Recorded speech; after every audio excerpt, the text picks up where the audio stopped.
All right. Hello and welcome back to my drawing journal for the month of November 2023. As always, my name is Freddie, and this journal will cover weeks 44 to 48. It is a longer month, so there's a bit to go over. I found myself wanting to work on this journal throughout the month and quickly saw how much of my time would dissipate into the ether with everything else going on. But just like anything else you really want to do, you find the time for it. I did end up taking things a bit easier due to holidays and other things that came up that I knew would take up most of my time. There's also a small audio change in the journals that I'm still tweaking. In any case, I'm not sure how long this journal will be, but we're going to jump right into week 44, Taroko v Asmodee. For this week, I went back to an old concept that I never finished. Back when I teased this for the previous journal, I wasn't sure where I was taking this, even though I had a really good idea of what I wanted based on the original. It's one of those drawings that I've had my eye on for recreating and simply hadn't because I knew I could do it a million different ways. But I realized that I can draw it one way this time and go back to it again later. There really is no limit. I have talked about Taroko various times in my journals, so there's not much I want to say about her at this point. In my January journal, I talked very briefly about Asmodee when I showed Asmodee 2022. You can think of Asmodee as a wandering spirit in the body of a living girl. The spirit itself attached itself to a girl at a young age and slowly fed on her emotions. The girl herself is Yumi Matsuzaki, a quiet girl who's carried more and more hatred as she's grown older. Her parents in her early years taught Yumi to love and to make those around her happy. Yumi did everything to show appreciation to her parents. They appreciated her back with gifts every now and then. Over time, work consumed her father and mother. It corrupted them as they chased wealth and riches. The new family business came first, and in the words of her mother, money has to be made after all. Less and less time was spent with Yumi. Her father would try to make time, but it bothered her mother more that Yumi would take her father's focus away from the business to the point where she secretly considered adopting her out. Before any of that started happening, the business started taking a hit. Her mother fought with her father, often telling him he's not doing enough. It went on and on until one day her father just suddenly disappeared. After he was gone, her mother would then slip little bits of information to Yumi when she'd ask her mother where her father went. She'd say things like, "Your father went away and doesn't want to come back because of you." Over time, as she grew older, the words of her mother would fester. She grew hateful of the father that left her and the world around her. Her mother spent her nights out in company of wealthier men and would come home drunk at times. One night, she came home angry, started talking about Yumi's father, and then she let it slip. Yumi found out that her mother had killed her father. She felt betrayed, lied to. Her rage took over. The spirit that latched onto her while she was still an innocent child fed until it finally consumed her, taking over her body. It turned that hatred that Yumi had been carrying on for years onto her mother and killed her. Yumi was forever lost after that. Asmodee, a spirit now so dangerous she couldn't be sealed, so the body that she does inhabit was sealed instead. Asmodee's story is one of those that is a mystery to all. No one really knows much of her, nor does she say much. Her character design hasn't changed a whole lot in the last couple of years compared to previous years. Though in this drawing, I took a simpler approach to it. While the drawing I did of her last year had more details to it, I felt like what I had worked just as well. Previous versions of this idea have all done something different. I've just never actually finished one. The first one was a drawing of Asmodee charging at Taroko as she stood ready. I actually really like the energy on this one. The proportions on Asmodee's face is pretty wild though. The second was similar to this, where Asmodee's surprise attack came from above. The idea was fine, I just didn't like the angle enough to finish it. This one almost felt better as just a sketch. As for this one, it felt like it carried some energy of the first one while incorporating the scene of the second. While I feel like that I should have in some way included Terako some more and not just show her backside, I mostly just wanted Asmodee as the focus. There was no particular background I wanted to do and just slapped a shape to nail down the angle instead. Overall, not a bad addition to the journal. Week 45, Nariko Redux. In high school, I knew a girl named Nancyan. I guess the name was supposed to be Nancy Ann, but everyone called her Nancyan. She was a real down to earth girl and was fairly popular and part of the cool kids club. Me and her were friends. We wouldn't talk a whole lot, but we got along just as well. I was also part of the yearbook club and the editor for our senior yearbook, so there would be days where I'd stay late to proof pages others put together or anything that was needed. It was almost a regular thing I had to do on a daily basis. Late one day, I went home about 2 hours after everyone had gone home. I didn't live very far from school, so I'd always just walk. On my way home, Nancy saw me and pulled up in her Jeep. She had red polka dot pajamas, a blue shirt, and sunglasses on her head. She gave me a ride home, which I thought was really nice. Now, I was always drawing my friends in high school, sometimes even myself as an anime character. I drew what characteristics I could and tried to make something of them. Nancy was no different. I drew her as a character that night and got what you see here. It must have been the shades in the drawing that got me to draw more of her, because I later turned her into a character named Nariko. I don't have Nariko fleshed out all too much in terms of what she is, though.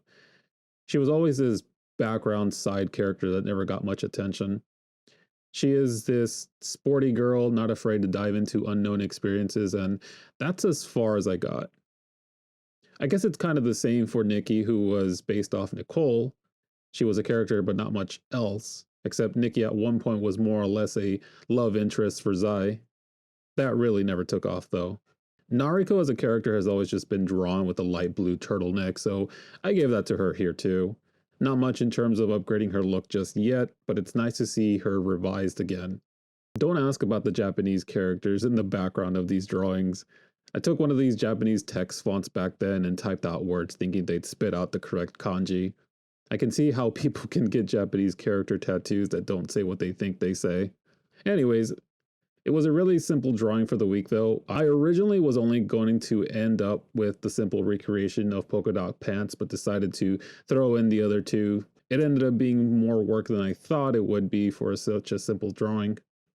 Still, just like Nicole's drawings of Nikki, it's nice to see this one get a fresh start again and hope to flesh her out more in the future.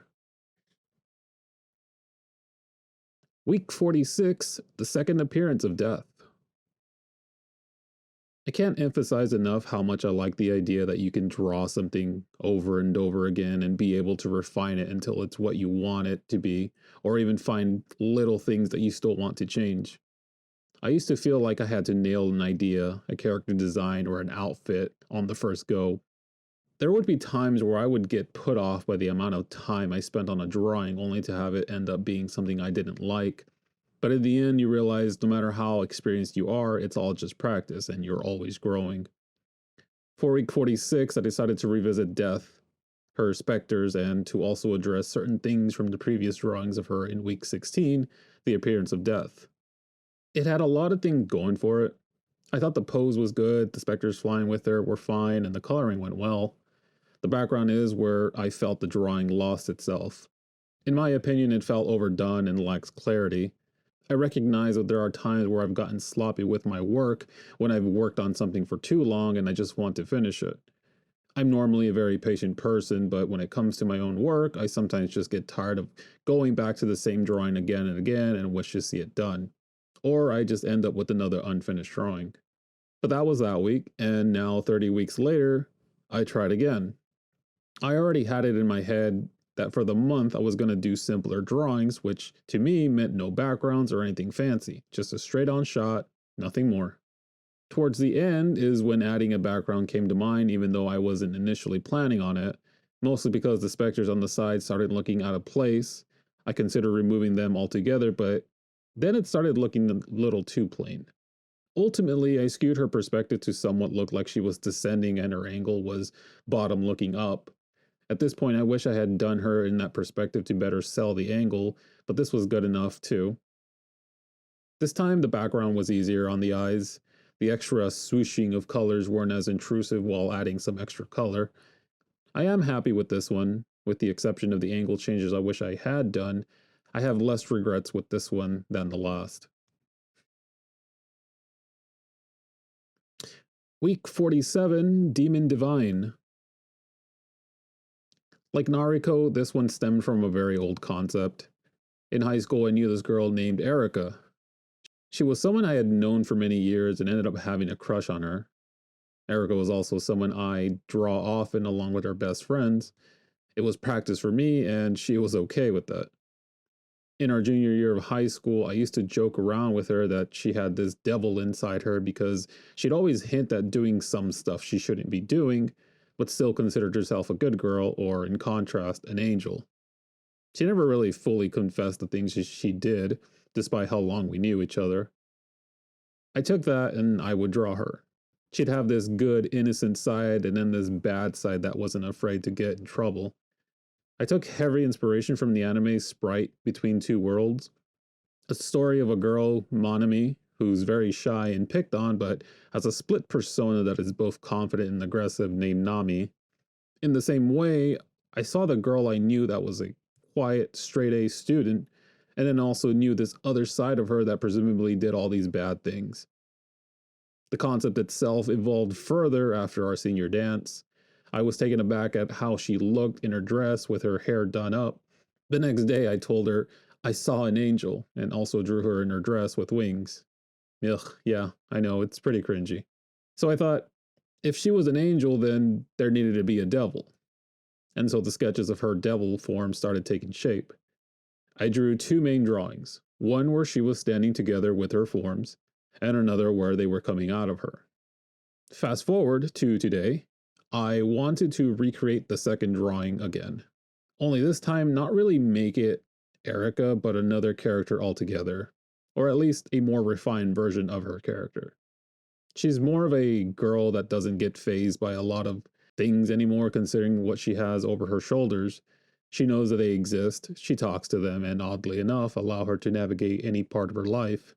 Fun fact, Sayako is actually loosely based on Erica. Rather, it used to be based on her because Sayako as a character was far more rebellious and her appearance shared a lot of the same traits Erica had. A minor gripe that I had with this drawing was the angel's hand. It didn't quite end up looking how I wanted to, so I quickly covered it up. Overall, I enjoyed recreating the drawing again after so many years.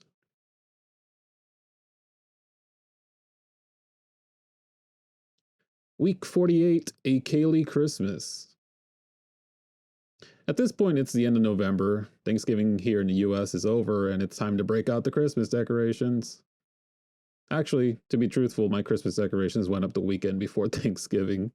But I love the atmosphere of the Christmas season and went ahead with a Christmas themed drawing. It's a bit early for a Christmas drawing, but here it is. On the heels of the duality of two girls, I wanted to further create more of what makes Sayako and Kaylee different. Last year I did Christmas Smile. It was a drawing showing Sayako posing for the camera while in a plaza wearing the designer Christmas outfit. Very chic and trendy. Kaylee, on the other hand, doesn't put herself out there and doesn't put that type of attention onto her. She would rather just fade into the background and never be noticed if she can help it. But in her mind, she has social pressure that she's put on herself instead just because she feels that another girl like Sayako is this extraordinary unicorn of a girl that just seems to be doing it all. And on top of that, she wants Sho to notice her more and make things like they used to be. While Sayako can be confident and smiling as she gets her pictures taken because she's used to it, Kaylee is more embarrassed than anything. I wanted to show her with some modesty with her pushing down her skirt onto her leg. Having done simpler drawings earlier in the month and with a lot of activities settling down, I looked to do this drawing with a background.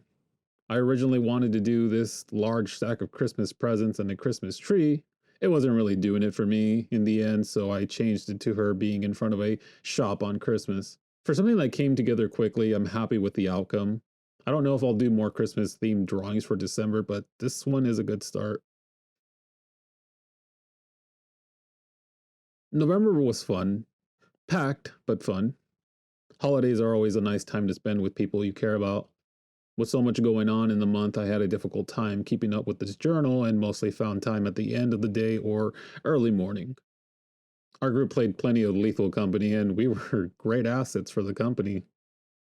I've also been playing Mario RPG on my Switch. It's a very faithful recreation of the SNES classic. Go try it if you haven't. Week 49 preview, TEM Trio. This one is a big one for me. I've always hesitated in remaking this drawing, and I'm choosing this week to do it. So I'm hoping to do it some justice. Most of this month's ideas were recreations of old ideas or retooling of older ideas into new situations for another. It's down to the final four of the year, and for next month's journal, I want to make them count. I've had some drawings I've been wanting to do for a very long time, and I wish to include them in December's journal. As always, remember to always just do your best. It's the only thing anyone can or should ask of you. If you found anything you liked or even didn't like, let me know in the comments. Thanks for watching.